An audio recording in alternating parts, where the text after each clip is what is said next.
Gak peduli itu Yamaha, Suzuki, Honda, Kawasaki atau apapun lah. Istilahnya pihak ATBM kemudian main dealer itu tidak mungkin dia menyeragamkan, oh gaji mekanik bengkel resmi harus sekian, tidak ada.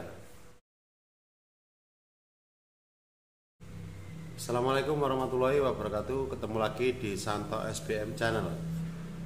Kali ini ada pertanyaan dari teman-teman, Mas, kok mekanik itu kok nggak ada ya standar gajinya? Di istilahnya saya dari bengkel ke bengkel atau masing-masing bengkel itu kok gajinya kok berbeda. Kenapa kok nggak ada standarisasi gaji buat mekanik? Saya mewakili karena ditanya, saya berusaha menjelaskan. Kenapa sih kok gaji mekanik itu nggak standar atau nggak sama, masing-masing bengkel berbeda? Ya memang pendapatannya juga berbeda. Jadi ini adalah jual jasa atau istilahnya yang kita jual kan jasa servis plus spare part. Terus masing-masing bengkel itu kan kemampuannya berbeda. Ada yang bengkelnya rame, ada yang bengkelnya sepi, ada yang bengkelnya besar, ada yang bengkelnya kecil. Besar kecilnya pendapatan bengkel itu kan berbeda. Nah, ada yang bengkelnya besar tapi SDM-nya juga banyak, kemudian operasional juga banyak, terus kemudian bengkelnya juga sewa, terus dan yang lain-lain. Artinya ya memang disadari atau enggak, atau mungkin suka enggak suka, memang di bengkel itu setahu saya jadi mekanik itu enggak ada yang gajinya besar, itu enggak ada. Setahu saya, kalau ada teman-teman mungkin yang oh enggak gajian saya besar, is okay. Cuman biasanya kalau yang gajiannya besar itu dia sistem borongan. Nah, borongan pas di bengkelnya yang rame.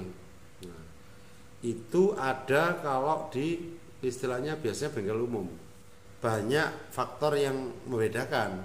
Kalau di bengkel umum itu kan biasanya bosnya ikut bekerja, terus mekanik 2 mama kayak gitu, atau mekanik 3, nggak perlu admin, nggak perlu kepala bengkel, nggak perlu service advisor, nggak perlu istilahnya cuci, kemudian nggak perlu juga istilahnya administrasi. Atau biasanya kalau di bengkel resmi kan ada mungkin istilah admin ada 1 atau ada yang 2. Kalau di persentase sama dengan di bengkel umum, nah terus kepala bengkelnya, SA-nya, front desk-nya, cuci, nah itu ikut siapa gajinya? Belum bengkelnya masih sewa, ada yang sewa, terus kemudian ya banyak hal lah. Artinya perbedaan itu pasti ada kalau ngomong persentase. Cuman kalau di bengkel umum itu yang membuat istilahnya pendapatannya mungkin mekanik itu lebih besar. Jadi memang nggak ada yang namanya teamwork, nggak ada, kerjasama nggak ada. Ya istilahnya borongan. Jadi borongan itu yo saya ngerjakan banyak, hasilnya banyak, saya nggak ngerjakan, saya nggak dapat apa-apa. Saya nggak masuk, saya juga nggak gajian. Artinya apa? Yo kalau masuk ngerja bengkel rame, ngerjakan banyak, mungkin bisa dapat hasil lebih. Tapi ketika bengkel sepi, nggak ada pekerjaan, ya wis nggak bayaran, sama-sama istilahnya nggak dapat apa-apa. Nah, kalau sistemnya standarisasi atau mungkin contoh lah, kita ngomong pabrik lah. Gak peduli itu Yamaha, Suzuki, Honda, Kawasaki atau apapun lah. Istilahnya pihak ATBM kemudian main dealer itu tidak mungkin dia menyeragamkan, oh gaji mekanik bengkel resmi harus sekian, tidak ada. Jadi itu tergantung kemampuan bengkelnya masing-masing, karena ya namanya bisnis itu kan pasti tidak munafik juga nyari untung gitu. Kalau memang pendapatannya kecil ya pasti gajinya kecil. Kalau pendapatannya besar mungkin gajinya lebih besar. Itu berhitung istilahnya menurut saya. Artinya apa? Tidak bisa sekelas pabrik, sekelas main dealer itu menentukan standar gaji untuk mekanik bengkel resminya, tidak bisa.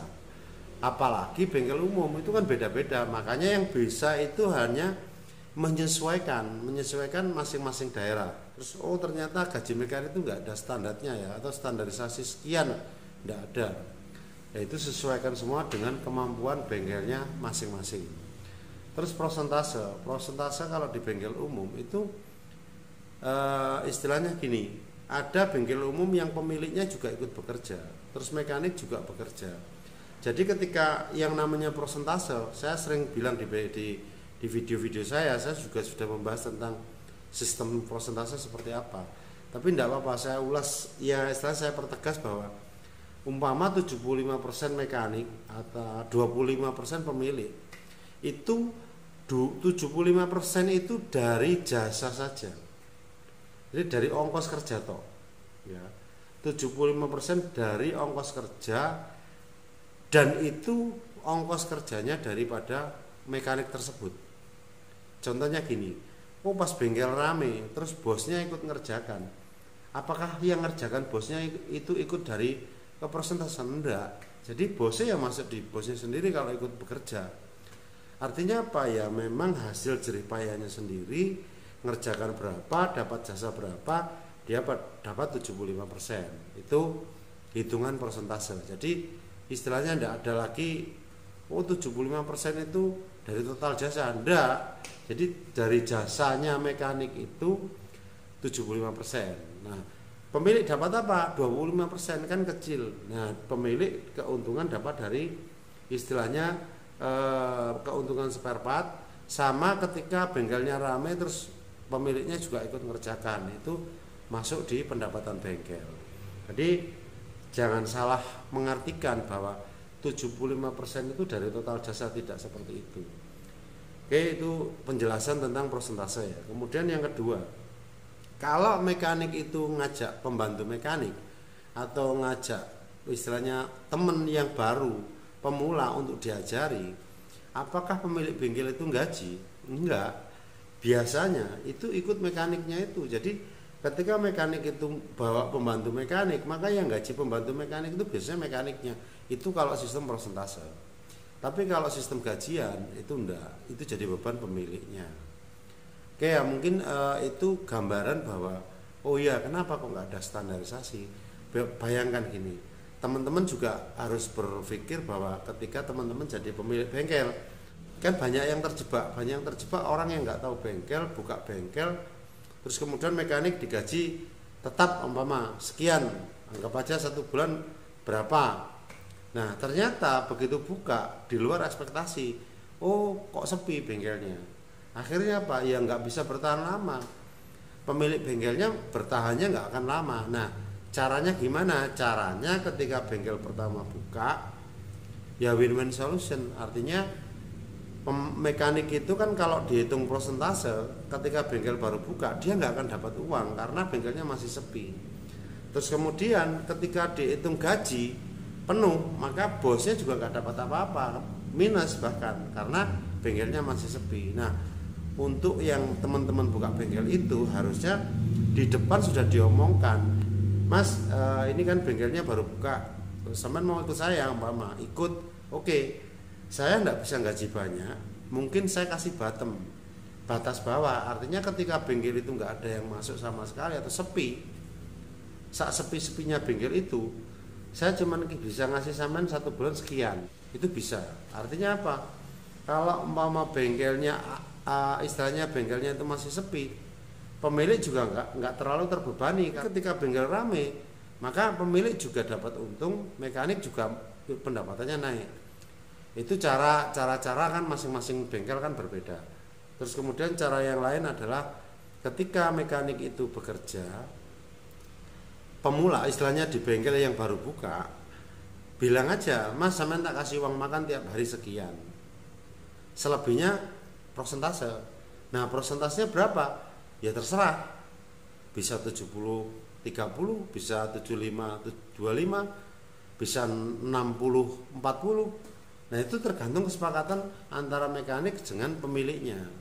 Artinya apa? Kembali lagi bahwa yang menentukan gaji itu bukan istilahnya main dealer, bukan pabriknya, bukan istilahnya dari mereknya, enggak. Tapi yang menentukan standar gaji ya pemiliknya sendiri.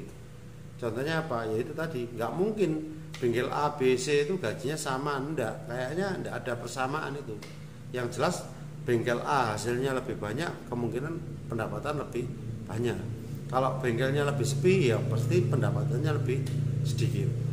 Terus kemudian ada hal yang mungkin teman-teman perlu tahu juga bahwa oh iya, Mekanik itu kan ketika bekerja kemudian mendapatkan jasa, terus mikirnya, aku kerja dapat jasa sekian, terus pendapatan sekian, terus spare partnya ikut siapa? Kalau 75% sudah ke mekanik jasanya, terus pemiliknya dapat apa? 25%. Lah terus kalau untung spare part masih istilahnya minta juga, ya pemiliknya tidak dapat apa-apa. Artinya ya pemilik itu kan bekerja kan juga harusnya ikut istilahnya digaji juga. Oke ya, itu gambaran singkat. Terus kemudian ada lagi sistem lagi bahwa ketika persentase itu kuncinya gimana, Mas? Nah, kuncinya itu tergantung lagi bahwa kadang-kadang ada teman yang kuncinya dari bengkel, pemilik bengkel. Terus kemudian mekanik itu kalau hilang kuncinya itu ganti. Tapi kalau rusak dibelikan sama pemilik bengkel, itu ada. Ada juga yang, Mas, kuncinya saya bawa sendiri. Kalau kunci itu milik sendiri, maka pemakainya juga akan hati-hati juga. Jadi sama-sama diuntungkan. Yang mungkin nanti mekanik, istilahnya pemilik bengkel itu mungkin menyisihkan seberapa. Ya kalau memang kuncinya rusak, meskipun itu punya mekanik. Nah, ini kan ada perbedaan ya. Jadi kalau mekanik itu ngerjakan pakai kuncinya sendiri, kalau di borongan atau persentase. Jadi ketika kuncinya rusak mungkin mungkin patungan sama pemiliknya atau diganti sama pemiliknya. Tapi kalau hilang ya resiko yang gunakan. Jadi itu mudah-mudahan jawaban ini ya nggak bisa saya memberi bahwa harus sekian, enggak. Jawaban saya ya seperti apa yang saya tahu aja. Jadi apa yang saya tahu, apa yang saya jalani, apa dari teman-teman juga, istilahnya masukan dari teman-teman saya juga kan, ketika kita kemana-mana kan ketemu sama-sama pemilik bengkel, sama-sama mekanik, itu kan bercerita, gimana, gini ya. Berarti intinya bahwa standarisasi itu tidak ada. Gaji besar dan kecil adalah tergantung pendapatan bengkel itu. Dan yang paling penting adalah banyak yang sudah jadi bos berangkat dari mekanik.